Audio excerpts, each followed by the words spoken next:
You're listening to Raising Anchor on 990 WBOB.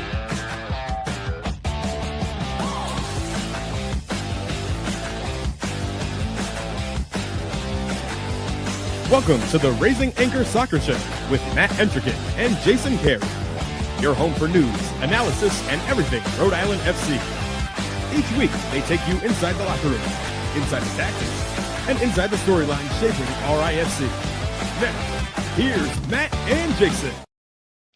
Rhode Island FC reset to take on the Colorado Springs Switchbacks for the first time since their fateful meetup in the USL Championship Final all the way back in 2024.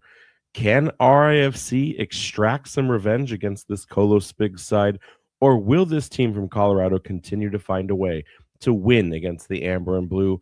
Jason Carey, co-host with the most. This is a revenge match. This is a rematch. First and foremost, how are you doing, and how are you getting ready for this game on the weekend? I'm doing good. Cautiously excited for the rematch, if you will. Good to see them come out here this time. We've haven't seen them. Can't believe it's been almost 2 years. It's been 84 years, Jason. Just kind of excited for the match. Who knows what this weather is going to be. It's unpredictable. We've moved our plans throughout the week around the weather. There's been days that it's supposed to be rainy. We've heard about the thunderstorms that may or may not show up in this one. This show, surprise, is not live. So for those of you in the chat, we appreciate you, but we can't see you. We're out on assignment in Portland, living our best life, getting ready for this game, though, that we'll be back down on the weekend for. And I think that's a perfect segue when we talk about Portland to bring up the Hearts of Pine. Blazing Musket reporting, amongst other outlets, that the Hearts of Pine plan to build a 9,000 to 11,000 seat soccer-specific stadium at Cassidy Point in Portland. It's a project, Jason, that's going to take place right in the point next to some industrial area, some unused, ugly land, and it's going to be beautified and rehabilitated into a soccer-specific stadium. Where have I heard this kind of project before in New England? I feel like we've seen this blueprint before. Yeah. Hey, it's a pretty good project to take some notes from. Construction here is slated to begin in 2027 with the goal of opening in early 2029. Estimated to cost more than $50 million and will predominantly be privately funded. Can we underline predominantly there because of all of the scuttlebutt that's been going on with public money? And again, I don't necessarily agree that public money should go in, that taxpayers should be put up to support sports and stadia. But that the Hearts of Pines, their fans, their organization, they love this team. They want this there. Do you think they're going to hit the same kinds of, crosswinds that comes to it with taxpayer money? Yeah, I'll be curious to see if they end up needing a little bit of a surplus there or something to kind of get the project over the line. And they need a few million or something in taxpayer dollars. Like, what will the outcry be? Does it matter the amount of money? Because, could you say, if it's just $1 million, we have that lying around ourselves, it's still $1 million versus, I go back to Centerville Bank Stadium when it was just Tidewater Landing. That was originally, $84 million, and then it goes to 130 plus, private equity, Brett, Dan, they all step up. They put more money into it. Thank you, Whitney George. But then it does come through again at a point where it still needed some taxpayer salvation. I don't know how you build a stadium that's basically the same size as Centerville Bank Stadium, probably with less amenities, if we're being honest, but still 10,000. That's CBS right there. How do you build a stadium for less than $50 million in this day and age? Yeah, I'm curious. Right now we're just seeing the renderings. There's no awning, by the way. What's that? Did you see no awning in the renderings? Yeah, I guess it rains in Portland too, my friend. We're finding out probably as people are listening to this. Yeah, that's maybe a decision too. Maybe the same thing where they think can we eventually expand to 15? They're selling out 5,000 or 6,000 every game, with pretty much 8,000 on a wait list to get season tickets. Yeah. So are they going to immediately just sell this thing out every single game? Eventually expand to 15K? I bet this team has aspirations to go to USL Premier. So, I mean, maybe they'll consider awnings eventually. In regards to the price there, I mean, there also has to do some cleanup in the area. There's a bunch of coal in that area. That it's a remediation brown site similar to what so Centerville I don't know how that factors in regards to the costs here. So I can tell you, at least in the Centerville Bank side of things, Brett was pretty smart about navigating that to where Rhode Island Energy, which they were on the hook already to clean up their own waste as they had inherited it as an energy site. Remember, Centerville Bank Stadium was built on like an old whaling, like oil and blubber station that got converted into fuel. So I don't know the extent to your point about this from a coal perspective. I don't know energies like that, but I do know that most of the times land rehabilitation is often on whoever did it or some sort of environmental agency first and foremost. Private investors absolutely shake hands and get tied into it, but it's not as straightforward as saying, hey, you got dirty land over there. We'll clean it up for you and then build a beautiful soccer stadium. There's a lot more pomp and stance and probably some nuance in between. But listen, it's great to see that the Hearts of Pine is working on this. You think about, that'll be 2 soccer-specific stadiums online before 2030 with Centerville Bank, and then this unnamed project for the Hearts of Pine, Everett or Neverett for the Revolution. That's still supposed to be going along. I think what's weird now is that the Hearts of Pine Stadium might come to fruition before the Revolution, and the Revolution have been talking about theirs for 26 years. So that's a bit. I guarantee you it will. I know, but that's just a bit ironic that like all these other stadiums are coming online. Like, why are we waiting so long to get this done? But you love to see it. So now, it's just now New Hampshire has to get a team. Vermont Green, we're going to talk about them. And in fact, we'll just jump into it as back-to-back champs here. They need to get built up and get in USL 1. And then Hartford needs to figure themselves out because they let 2 professional teams play in their stadium. And I didn't know that until just this season. So whether you're a Hartford Athletic or a Hartford City fan, you've got options, I guess, but they got to get their act. They are now possibly going to be further behind than any other club when it comes to stadia experience, other than New Hampshire, because Seacoast United isn't there as a professional team. So that's pretty interesting. But let's get into Vermont Green. Let's segue perfectly here. Back-to-back champions, USL 2. You got whether you're a fan of them or you just are curious about them and watch them from afar, you got to be excited to see a team from New England represent like that. Absolutely. So yeah, this past weekend saw the reigning champs travel over to Flint City in Michigan there. Shout out to Hugo Backrack. Sorry, my guy. Your team didn't pull it off this time around. Yeah, and able to pick a 2-1 win there. Yeah.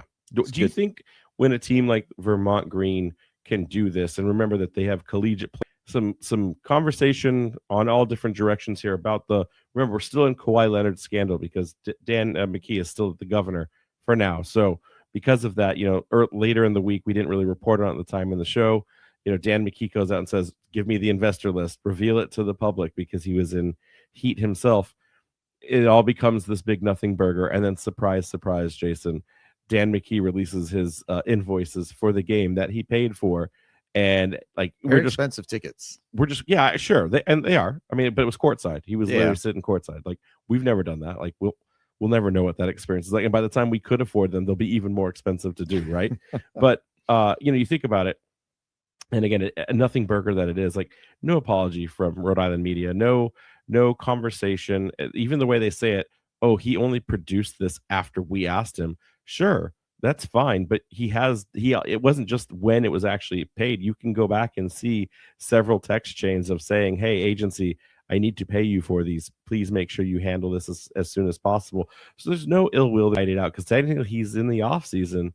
Like, should we have seen him before basketball starts back up? Is there a chance that for one of the final games of Centerville Bank Stadium this season, there's a Kawhi Leonard, not a marketing, not him out, but like, would he be in the box and we just wouldn't know it? Like, or has Kawhi Leonard already been to the game and nobody knew because he was just sitting in one of like the owner's boxes or the luxury boxes? Do you think Kawhi Leonard's been to a game? I would say no. No, maybe he's out here now experiencing Newport, experiencing the finer things of life, trying to stay low. Someone get me the Kawhi Leonard tracker and we'll go from there. But let's get into the preview of this show. Let's start talking all things Rhode Island FC versus Colorado Springs. And we got to get into this from the head-to-head. Colo Spigs very much in the driver's seat of the final. You got to ask yourself, like, do we start to think about how we're going to flip the script here and turn the tide back on Colo Spigs?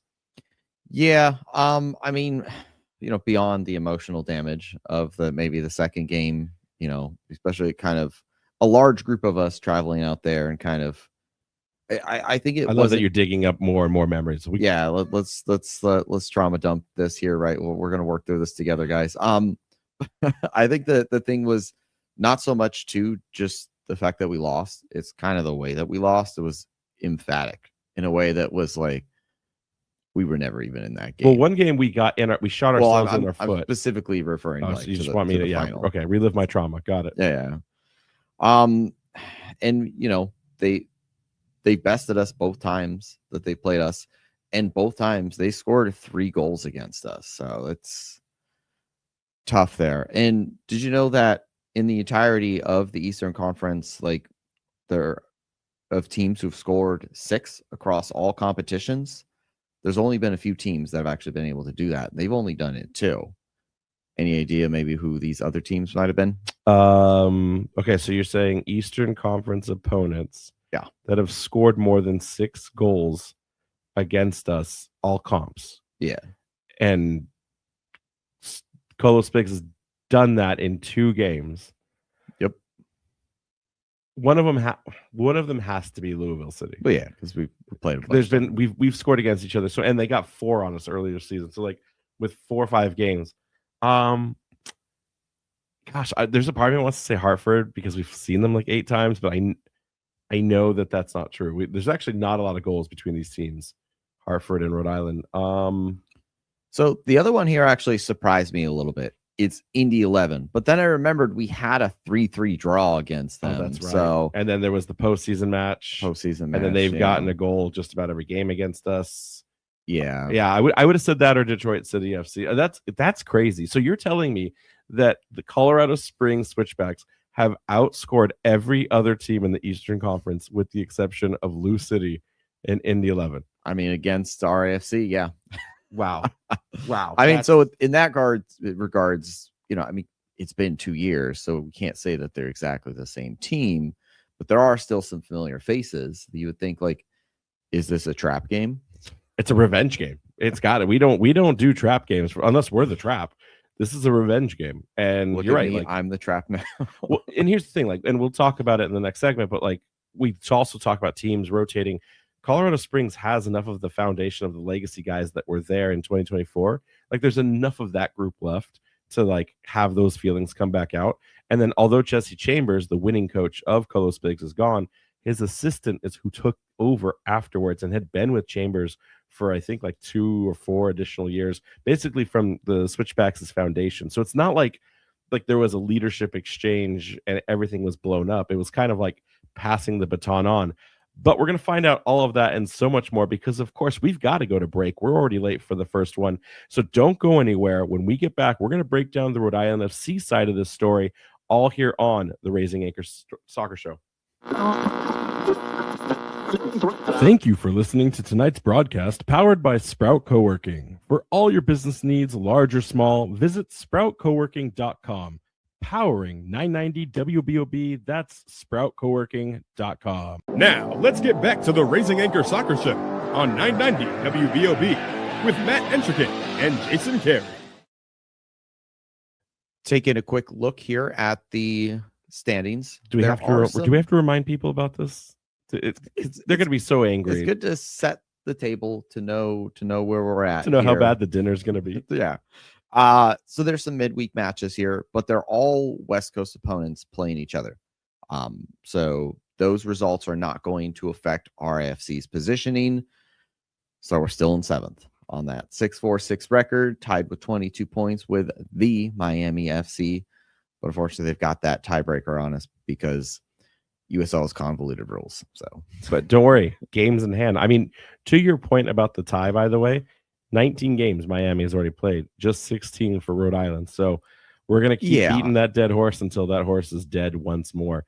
Want to talk about the form of Rhode Island FC over these last few weeks? Because like, I feel like some fans of this team are probably coming back from this Birmingham loss earlier in the week, kind of maybe a little disgusted with themselves. Like, the team's not happy about the performance down in Bammy, and want to kind of like remind ourselves of where this team is at. Because remember, Jason, they were on the precipice of doing something that they also hadn't done since 2024 in getting a 3-game win streak. In that time of the last 5 league matches for Rhode Island, they are 2-1-2 on all 5 of those matches. First, going back to July 4th, that 1-1 draw against Orange County, followed by that not so fun memory of losing to Sacramento Republic midweek 2-1, all the way over in California.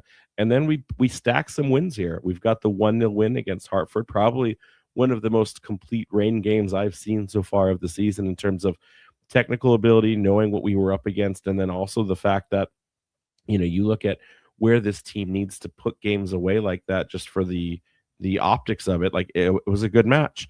And then we put the cherry on top of it at the time with another 1-0 performance against the Pittsburgh Riverhounds on July 25th away to Pittsburgh. So it was all exciting going up into this weekend prior against Alabama, thinking they're not going to get us twice. They're an 11th place team. That can't happen.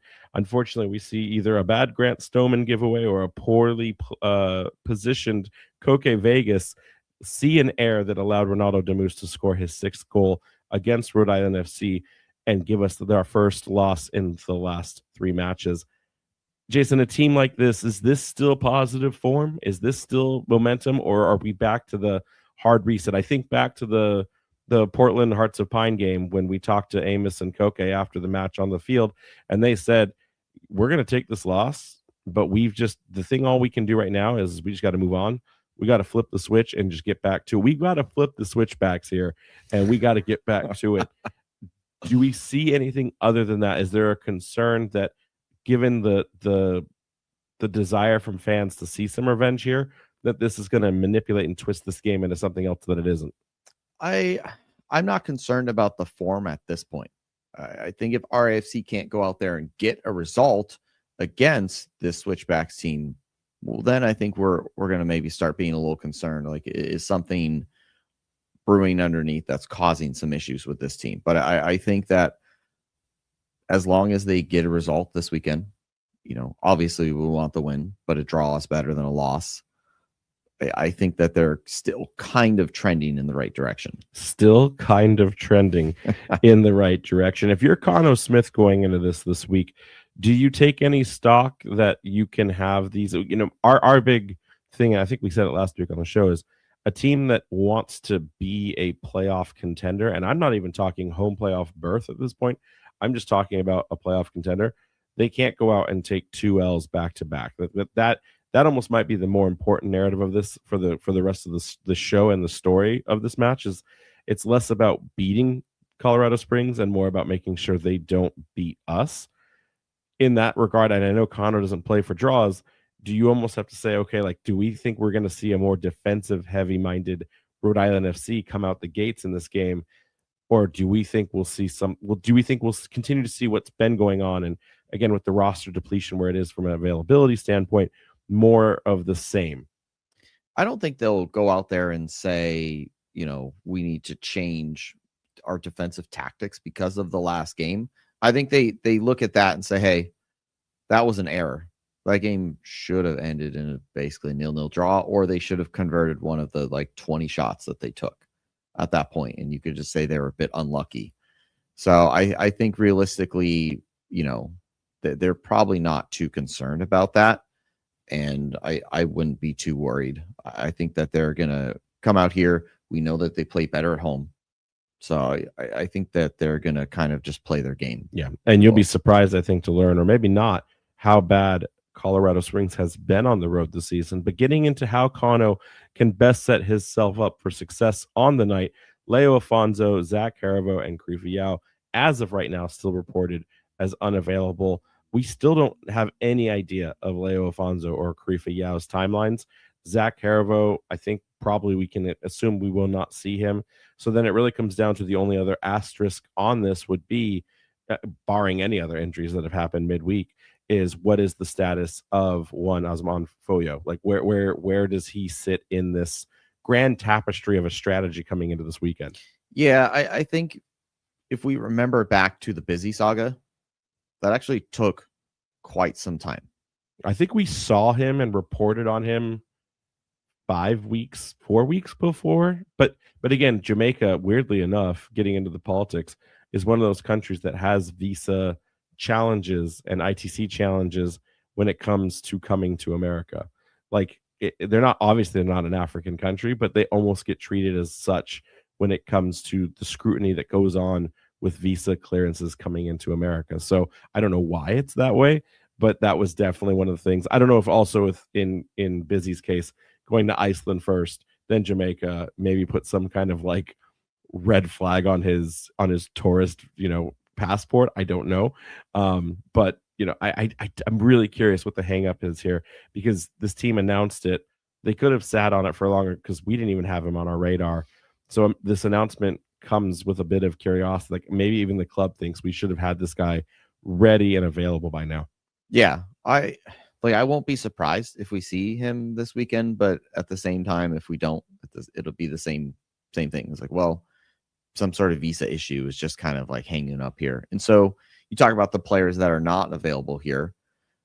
I think that when we look at this lineup, I think we're going to see the same thing here, right? Koke Vegas and net, Nick Scardina, Grant Stoneman, Frank Dondarce, Aldair Sanchez in that back line, AST and Hugo as your holding midfielders, Jojea, Pitti, and Noah as the attacking options with JJ Williams up top. We did see Amity Diop get some minutes, but I don't think he's in a situation where we're going to expect him to just start right off the bat. I think we'll probably see him get some more minutes here before then potentially maybe starting the following weekend after that. Yeah, I could see him coming back in to his starting role next week. And then we get back to the conversation of where does Frank find a spot on that back line, especially if Karifa Yao comes back. I think then that's going to continue to see the Frank Nodarce left back experiment resume. Want to talk about the midfield, though, and not the defensive side of things, but the offensive side. Not a great game from any of our attacking and wing midfielders on the night. Jojea Quazera did not have a good game. Noah Fuson did not have a good game. Pitti Rodriguez, Fuson had looks, Quazera had looks, Pitti had looks, but not enough to convert on something. Is there a player that you would shake something up in that three or that trio to try something different without knowing Leo Afonso, and where he's at? Would you see Busy? Would you see Sakanda? Would you see someone just to mix things up in that? Or are we kind of limited in our options right now, and that's the best three we can possibly field? I think there's a good opportunity that we see maybe some minutes from. I don't mean minutes. I mean a start. But yeah, from start. I haven't been too impressed with Noah's form here. I thought that he was kind of coming back into it, but it still feels like he's kind of, not leaving third gear, and he's still kind of stuck in some sort of funk where he can't get back to that 2024. Maybe he's just missed playing the switchbacks, and we just need to. But if it was me, I would probably drop Noah and then bring in either the Sukata there and see if he can, do something else there. Would you potentially put another defender in the back to reinforce? Would you put a Danny Rivera in as a midfielder and free up Amos Shapiro-Thompson to wander a little bit more, put Pitti out to the out? Kano tinkers a lot with these lineups, and he'll find one player that he thinks is a better matchup. Is there a world where we switch to some shenanigans where we do a back three or we do an actual back five in this match, again, to hold and contain Colorado Springs and their very formidable offense?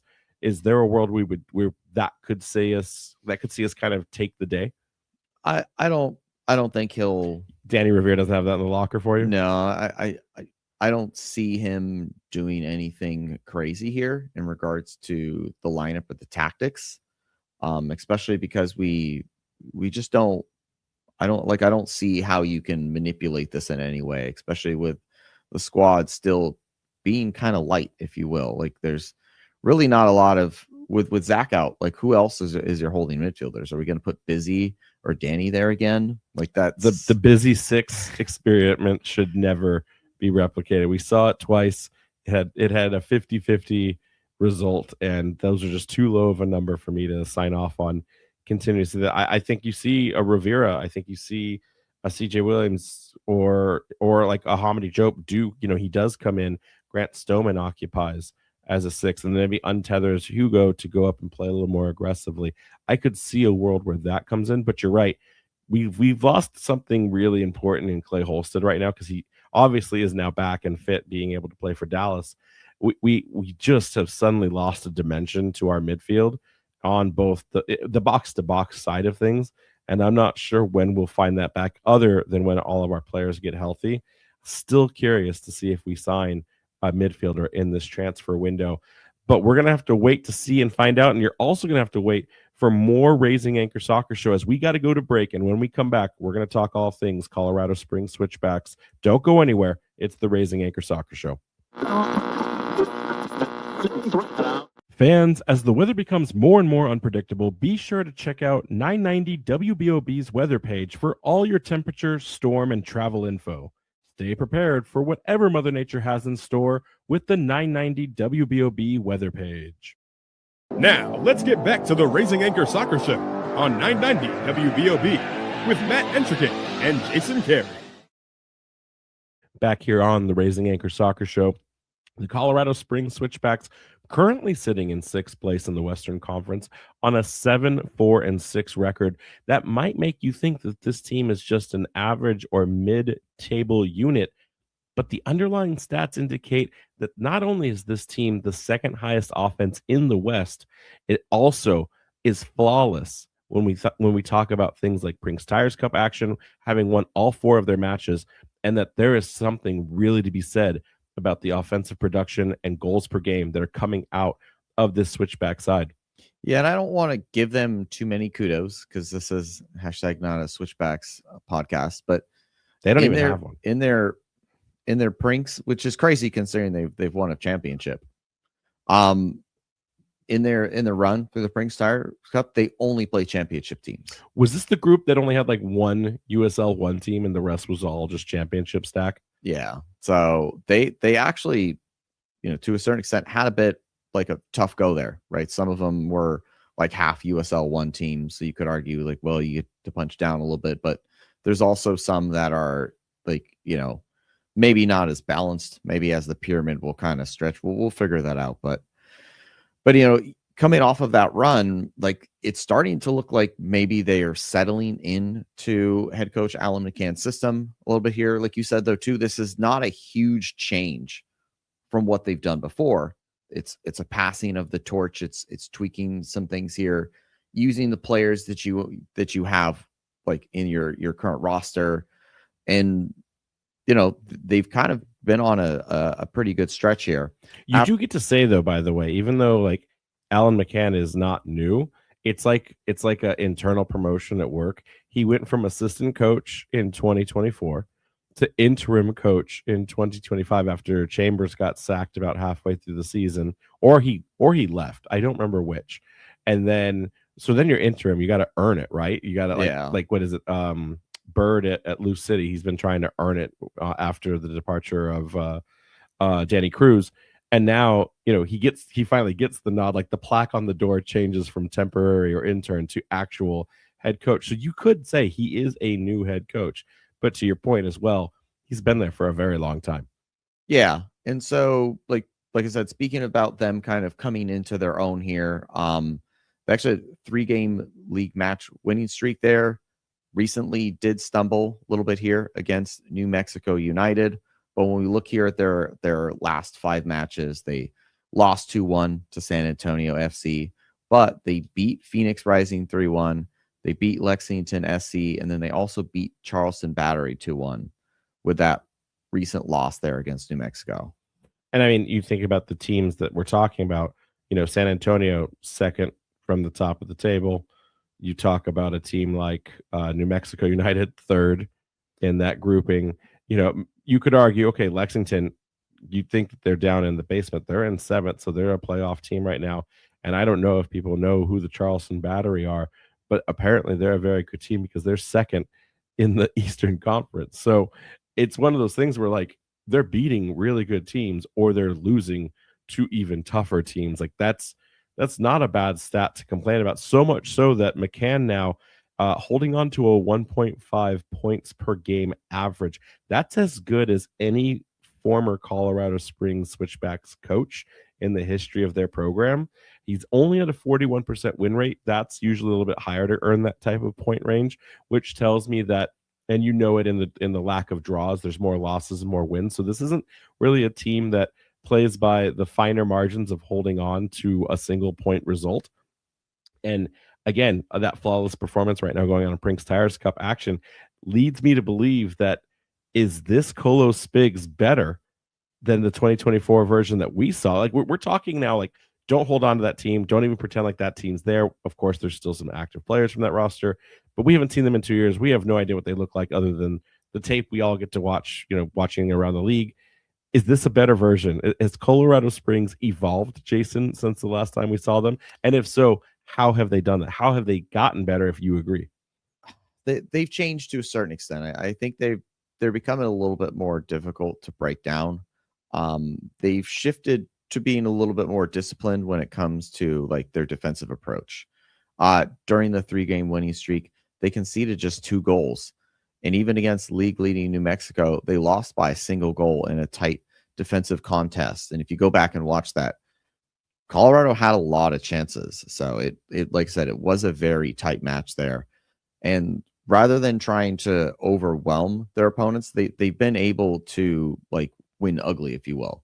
It's that bend but not break. It's the thing I say all the time. When you're on the road, that's what you want to do. Now, if they're also doing that at home, maybe that's a little bit different. What I can tell you and what I can tell all of the listeners is right now, a lot of this attack is coming through a single source, and it's Corey Bennett. And if those of you that don't know who that name, you really should, because he's a former Golden Boot winner, and that's the reason Colo Spigs went out and got their guy.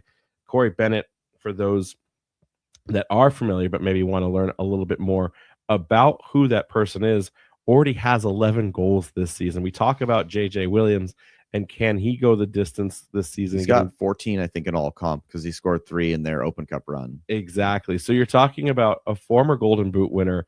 Now you're looking at what he's done before. I mean, Jason, the guy has scored over his since 2023. He has only had 1 season where he had less than double-digit goals, and that's because he only played for 4 months. Otherwise, Corey Bennett is like a just statistically consistent 18 goal a season type of striker, and that's where we've seen a lot of this attack come for Colorado Springs. The other crazy part to it, though, is that they have all this other talent on the bench. Adrian Perez from Lou City, a very familiar name for us. Aiden Roca, another name that everyone should remember. And their defensive side of things has only gotten better, despite the fact that, Duke LaCroix, Haitian international and FIFA World Cup legend, isn't necessarily always playing every single game. What I will say, though, is that while Bennett is the attacking front of this, defensively, this team has not shown that it's been able to put away games by better margins. These games always, for some reason, feel like they're very close, allowing their opponents to get back into matches. And even though we know that this Colorado Springs is probably going to be the most dangerous in transition, this whole recent thing, like you were just saying about this new change in identity to be more defensively compact, being more difficult to break down. I don't know what side we'll see out of Colo Spigs this weekend, especially when you look at when Kano goes up against teams like this. He tends to favor that more possession heavy, like bring the ball around, control the tempo. We don't see him often go for the transition style where, hey, you have the ball. He's done it against Hartford. He's done it against a couple other opponents.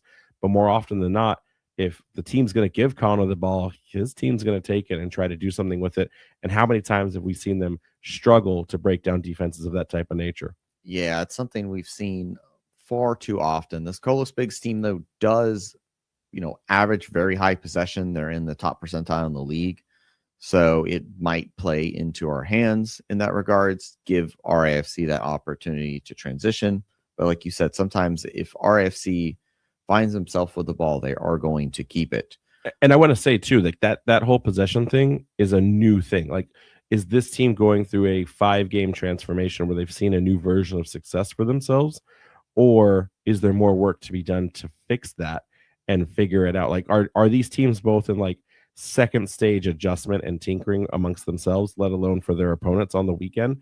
That's a hard sell. Like, I don't know right now. We've seen some different looks in this team beyond roster when I'm talking Rhode Island FC. I'm not sure where the identities of these two teams will match up in this game. All I know is we get a first home game against Colorado Springs for the first time ever. Yeah. And so speaking of home game, Colorado Springs, a lot of their success has come for them at home, where they have the advantage, right? You have to go up into that altitude, and they've been making Widener Field somewhat of a fortress again, really giving people a hard time. Wins over Phoenix Rising and Charleston Battery showed confidence, intensity that was maybe missing a little bit earlier in the seasons, particularly in front of their home supporters. Now that the probably weather's a bit nicer out there too, they're kind of enjoying a summer of soccer. So you talk about how good they've been on at home at Widener Field. Let me give you a stat about their road performance. Just 2-2-4 on the road, 8 points in all comps. Not all comps, sorry, just in the league play. -3 goal differential. So this is a team that has the second best attack in the league, mind you, with 28 goals, and just with a +4 goal differential, because they have kind of a bad defense right now. But when you compare that to how they're doing on the road, not so good. Just 10 goals so far found on the road, which, okay, fine. Teams can be bad on the road. That's not like a requirement, but they're the second worst in the Western Conference. You've got to ask yourself, how does Rhode Island FC capitalize on that level of bad performance historically this season? Like, this has got to be a game where you say, hey, this is a place where we can put a team that is trying to do really well, and it's the potential to be a contender in the championship this season. How do we put this dog down right here, right now? And well, so that's where we don't need to see a performance like we did against Sporting Jacks early in the season, right? Where maybe they're a little too timid, maybe didn't take enough shots there, and really didn't set themselves up for success. We need to see this team be a bit more, adventurous going forward. But at the same time, like, I think they need to make sure that we're creating the right chances. So it's a balance of patience and attack. We don't want to sit here, pass the ball around forever, looking for a perfect chance or perfect opportunity. But at the same time, we don't need to just pepper shots from, 36 yards out, especially with no Clay anymore. Agreed. Well, we've got to go to our final break, and when we return, we're going to talk about the biggest storylines ahead of the match this weekend. Don't go anywhere. It's the Raising Anchor Soccer Show. Now, let's get back to the Raising Anchor Soccer Show on 990 WBOB with Matt Entrican and Jason Carey. All right, Jason, before the break, I talked about Colo Spigs being a contender. Are the Switchbacks good enough this season to actually go all the way? And if Rhode Island FC does, is there a chance for a rematch in the final later this year, which would set the table that this match here and now might actually matter a lot when it comes to, could these teams see each other in a little bit more of a, out of conference postseason matchup? I think about this myself, just kind of like answering my own question. Mm-hmm. I have consistency concerns. Right now, yes, they lost against San Antonio. Yes, they lost against New Mexico. But if they're going to make it, and more importantly, if they're going to get the home playoff, because we saw how successful their altitude run was when they didn't have to leave base camp for the entirety. It's like Mexico in the World Cup, until they didn't have to leave Mexico City. So they were acclimated to the entirety of altitude for that entire run. Kind of the same thing remained true for Colo Spigs. That if they get into the playoffs, they need a home playoff berth to do more damage. Might not be the case if they inch in currently in 6th, if they inch in by in that 5, 6, 7, or 8 spot. So I'm not convinced that they're a contender yet, because they're not beating the teams that they're going to have to run through. But more importantly, I don't see them dominating matches. They get good goals, but they don't they let their opponents survive long enough. They win, but they let their opponents hold on longer than they should, and they're not closing down those opportunities and shutting out opponents. They also have had a really bad clean sheet opportunity. They're the worst in the league when it comes to clean sheets this season, which scares me about how good this defense might actually not be. Yeah, and so like we've talked about how they're trying to like become more structured in regards to their defenses, but for most of the 2026 campaign here, they've struggled to keep opponents off the score sheet.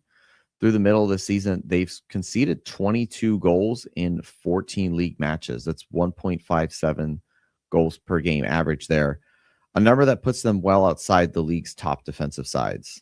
So I struggle to see them keeping others off the score. It's just they are one of the top scorers though in the league. I think they've scored 20 goals now in the second half of 19 goals in the second. No, 20. You're right, because of the one against Charleston at the death. So yeah, they've scored 20 goals in the second half. Now, Rhode Island though is a second half team as well.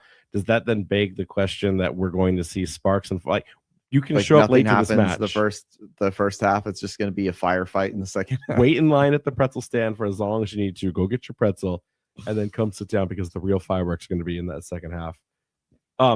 It's a good question. I will say this, doing some research, I did come across an article. Head coach Alan McCann even acknowledged that his staff identified that there was a recurring pattern in their defensive issues.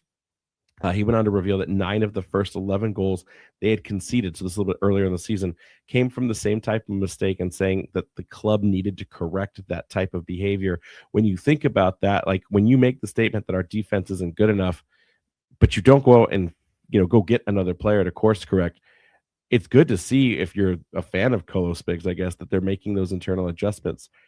But the question then becomes, has it come to bear yet? Or again, are they still managing through it? Because I look at those last few games, and again, they have not kept it clean in a majority of their tasks. So where is this Colorado Springs side at then? Yeah, so their overall numbers don't look great. But if we take a look at their recent form, it's a little bit of a different story here. They've tightened up considerably compared to earlier on in the season. Over the last 5 matches, they've only conceded 5 goals, allowing 1 goal or fewer in 4 of those games. So they appear to have addressed some of those concerns. Obviously, they would like more clean sheets, but they're kind of getting some of those defensive errors, if you will, kind of tightened up. So they're playing a bit more confident in the back line than they did early in the season. I mean, if I was Connor Smith, knowing that this team is anemic to clean sheets, I would see if the squad can test this improvement immediately. Like, I know we talk about the second half joke just now, but like if Rhode Island FC can come out the gate and put Colorado Springs on the defensive, make them uncomfortable early into the match, put moments out there with some aggressive press. And we saw the switch that they had in the week before against Pittsburgh for that goal from the combination of Scardina to JJ Williams. If we can see them take advantage of that before the Switchbacks can grow into the game, I think that's where Rhode Island could shine the brightest. We're going to talk about our key takeaways being Rhode Island has to score first, because when they score first, their life is just infinitely surprise easier. alert. Right. But having said that, I think that the more you let Colorado Springs adjust in this game and show that they can contain and set that lower block, be that difficult team to break down, I think that's going to be a problem for Rhode Island FC. But I think where all of this problem is going to come from, Jay, set pieces and corners are probably going to be the biggest storyline of the night. And while all of our conspiracy theorists and friends and family want chicken, I don't know if that's going to happen on the night. And if it does, I'm going to be ecstatic. But I have a feeling there's going to be a corner goal coming out of this match. Yeah, so Colorado Springs has become one of the most dangerous teams in the league on dead ball situations. In the last 5 matches, they've consistently generated tons of corner kicks and lots of pressure being applied through there. 14 corners against New Mexico, despite losing 1-0. Like I said, they were in that game. They just couldn't convert. And they also recently scored directly from a corner against Phoenix Rising.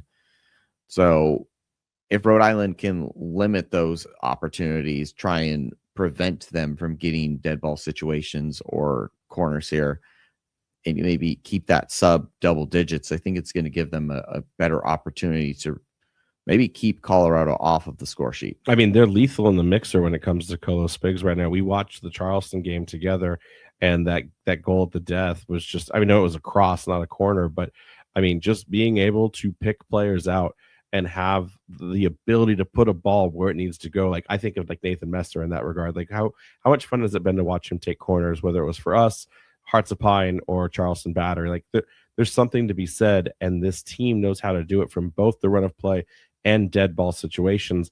But that being said, I do think that both of these, I think the where I'm trying to go with this is that the aerial duel is going to be at its peak in this match. I think we're going to see the biggest contest of the entire season in a challenge here, not because there's height, but it's just that these players seem to know how to win these duels on both sides of the coin. I think that what I'm more interested in, because I didn't watch enough of Colorado Springs, is how much of that is talent and how much of that are like rehearsed and organized set piece tactics, right? We talk about how Carno on the Rhode Island side of things has made it an emphasis this year to like work on this. We saw that one dead ball where like they floated it long and low, and it was a good idea. We couldn't make something of it fast enough. I want to know at this point, is that also in McNann's wheelhouse? Is that something that he's been working on? And if so, is Rhode Island FC ready from a defensive standpoint? Simultaneously, Rhode Island offensively should be able to find a way and do the same thing back. Again, the question is which one of these teams scores from a set piece or a corner on the night first. And I almost would want to put a bet down that the first goal comes from that nature. But hey, we don't do bets here on the Raising Anchor Soccer Show. Yeah, and I think that's a good shout out there. I think that, whoever can kind of convert one of these set piece opportunities is going to put themselves in a good position to go out there and go for all 3 points. I think that Rhode Island's going to need to kind of make sure they balance their physicality there, right? We've seen some refs not a fan of it, but at the same time, it is an asset that gives us a big opportunity there on dead ball situations. If you had one key takeaway for Colo Smith and company to get all 3 points in front of fans this weekend, what would you say? I mean, we've already said that the most important one, they have to score first, so I'm going to gloss over that. But I think they need to be a little bit more clinical in front of net. And when we look at our form in the last 5 games, we've only scored 4 goals. And we were one of the higher scoring teams in this league. We're still up there, but we seem to be slipping a little bit lately. And I'm hoping that is not a trend that continues. People always think like, oh, a striker gets out of form and, suddenly we start having that slippage. Sometimes it's a winger who's doing the quiet stuff really well or really loud, whether you talk about Leo Afonso or Jorge Kozera, or sometimes it's your midfield engine just creating second chances, pressuring and keeping a ball contained. And I think we're feeling that right now. So we'll see how we find goal production here in the second half. For me, it's really simple. I think the only thing I'd add is you got to lock down Bennett. You've got to take him out of the game. With 11 goals, you can lock out Corey Bennett, make Colorado Springs find someone else to beat you then and force it to one of those other players and see what can happen. The rest, it's just not even close compared to where Bennett's taken this team versus the rest of them. So that's what I think is going to be the key focus for Grant Stoneman and probably Frank Nadarce on that back line. Who are the ref assignments for the match? Yeah, we have head ref Matthew Corrigan, assistant referees Emilcar Sukaju and Joseph Jeffers, with the 4th official being Laszlo Sandler. Such good names out there. And I don't mean because Matthew Corrigan is the head ref. I mean, there's just a lot of Laszlo Sandler's the kind of guy you go out. Yeah, and get a that always with. makes me think of What We Do in the Shadows. As for the watch info for this match, reminder, guys, this could be a thunderstorm game. We were talking earlier last week, watching the initial weather as it rolled through. Could this be more thunder akin to what we saw at the Hartford match? Could this game even get canceled? Right now, it's looking Did they manifest this because it's Bad Bunny night? There's the song about how the thunderstorm losing power. Like maybe they brought this on themselves. That's a good point. So I don't know, but just everyone keep paying attention to that because it will be a warm night, 89 degrees throughout the day, which that's what triggers thunderstorms for those of you that don't know. But there is a very strong chance of rain attached to that as well at 72% at that time of the match. So be mindful of that. If you are coming to the game, of course, it's at your favorite time, and that is 7:30 p.m. for Un Verano con RIFC night. And when you think about, tailgate opening at 4:30, regular parking at 5:30, gates at 6:30. If you're going to stay dry or you just don't want to chance it, you can watch all of the action on MyRITV or the WPRI 12 Plus app, ESPN Plus, or listen along with Tom and Nick on 790 The Score. Jason, I don't see why Rhode Island doesn't get this game in the bag and get 3 points and complete this revenge era that we've been talking about. Birmingham was a blip. Let's see Rhode Island FC continue their winning ways on the weekend. Let's do it for Bad Bunny. Thanks for joining us, guys. We'll catch you next time. Anchors up. Anchors up. You've been listening to the Raising Anchor Soccer Show. You can follow the show on Twitter, Threads, Blue Sky, and TikTok at RIFC Podcast and at Raising Anchor on Instagram. And be sure to check out and subscribe to Spotify, iTunes, YouTube, or wherever you listen by searching for Raising Anchor. Make sure to check out all of our coverage over at the Blazing Musket for all your New England soccer coverage, including RAFC news at theblazingmusket.com. Fans, we thank you for listening. We ask you to be kind and courteous to your neighbors as you leave the show. We thank you for joining us and look forward to seeing you again. Until then, I'm your main man, Juju, and on behalf of the Raising Anchor crew, goodbye for now. And as always, we are Rhode Island FC.